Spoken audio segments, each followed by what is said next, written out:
Welcome to my channel, this is Sangeeta. চলে এসেছি নতুন একটা ভিডিও নিয়ে। আমরা নিজেদের জীবন নিয়ে এতটাই মুশকিল হয়ে পড়ি যে যারা আমাদের পৃথিবীতে নিয়ে এসেছে এবং যারা এই পৃথিবীতে চলার জন্য রাস্তা দেখিয়ে দিয়েছে তাদের কি ভুলেছে। আজ এমন একটা গল্প নিয়ে আপনাদের সামনে এসেছি। গল্পটা একটু লেন্দি, কিন্তু শেষ অবধি যারা দেখতে ইচ্ছুক তারা ভিডিওটা দেখবেন, আর যাদের পছন্দ হবে না, ভালো লাগবে না, তারা স্কিপ করতে পারেন। কারণ এই গল্পটাতে অনেক কিছু আছে যেটা আপনারা শুনলে বুঝতে পারবেন। আপনাদের কাছে কিছু কোশ্চেনও আছে গল্পের শেষে।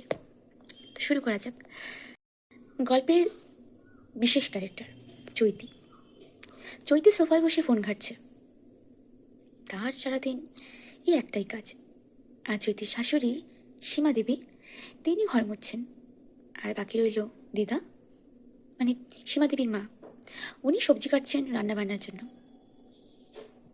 চৈতির কাজ ফোন ঘাটা, ভীষণ ইম্পর্টেন্ট।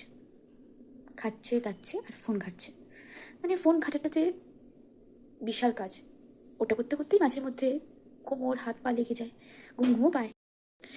চৈতি হঠাৎ, পুচকু ও পুচকু, দেখো না আমাকে এখনো চাটা দেয়নি। আর দিদা, তোমাকে যে বলেছি আমার জামাগুলো আয়রন করে রাখতে, দেরি হচ্ছে কেন? মা দেবী তখন বললেন, আমরা মানুষ, একটু বিশ্রাম নিই, তারপর তোমার কাজ করে দিচ্ছি।